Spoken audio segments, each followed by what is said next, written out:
let's just face each other for this version. Stand with the swing in front of you. If the swing's a little high, you're probably going to have to bring it down. It's not a big deal because we're really going to focus on floating and coming into our headstand. But step onto your tippy toes to stretch the swing as far down as possible. Center of the mat is our alignment. From there, we're going to lean forward with our hips. So get used to just doing this. Most people lean forward with their head. Get used to teaching where you lean forward with your hips and your head stays up and aligned with your body. Yeah. So trust your hips to lead the way in this one. Heart open. Right? We mainly head dive in our world, but we're going to heart dive. Okay? So once we get our hips pressing all the way forward, bend your elbows, and then you can lean into the fold. From this place, it's the hip flexors, not the waist, and where we're bending. Shake it out, shake out your hair, shake out your thoughts, let your head hang. So we're going to keep the elbows hooked, and then we're going to pull them up towards the ears. Just feel the difference in the shoulders. That slight adjustment. Pull straight down so that you're really getting some length and some space. I like to just undulate from side to side, create a little movement. So that is what's beautiful about the swing, is you get all of this angular momentum, or where this is where we'll get more into the spiral dynamics and why this swaying from side to side is so helpful and important for opening up the fascia and the tissue. And then we're just going to stretch out. Stretch your arms in front of you all the way forward off the mat. Just keep the feet in the center of the mat for now. In this position, we're going to be pressing up onto the balls of the feet. The heels are lifted. And what we want to do is practice bending at the hip flexors. Most people are bending from the waist, which is what is straining the lumbar spine. So if we keep the lumbar spine happy, now we're opening up the back of the hamstrings and the legs, which we'll review again today.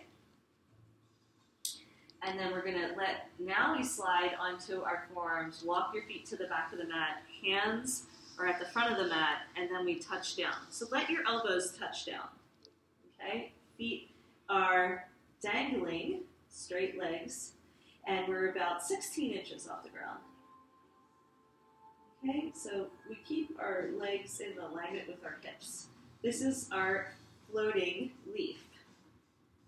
Okay, so now we're floating.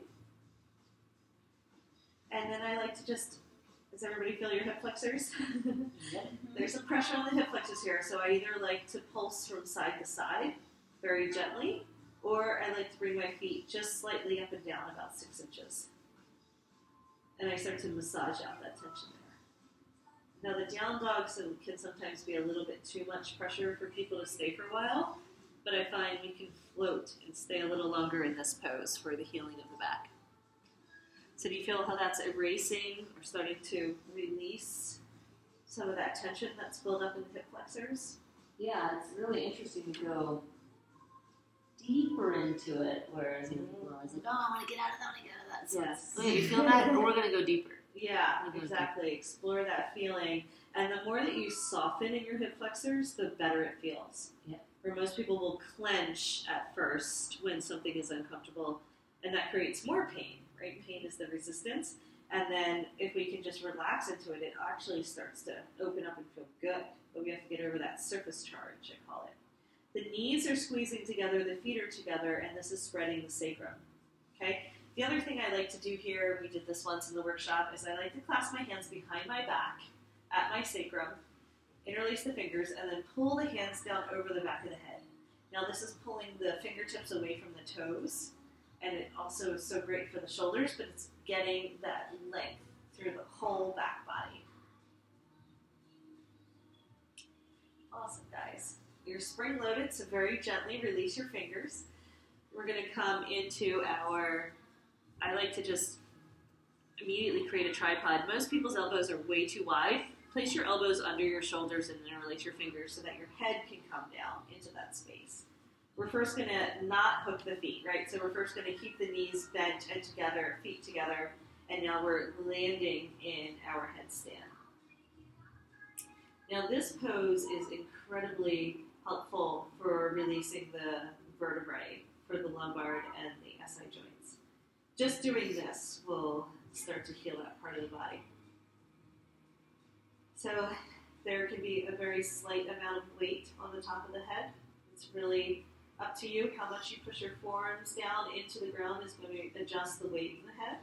The other way that you adjust is to work with the pivot point of the hips and pull the knees into the chest to lift, and pull the knees up towards the sky to bring the head down.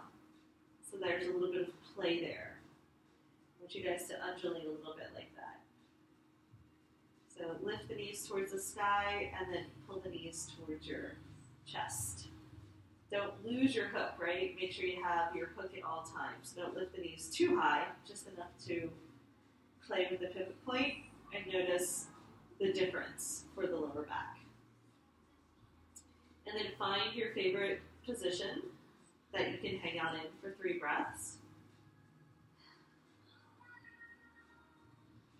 Just feel what's happening. Feel the lower back. Feel the vertebrae, feel the joints, feel the sacrum. And then when we're ready, we just extend the legs. We're going to extend the legs back down towards the earth. We're suspending them 16 inches off the ground, and we start to reverse.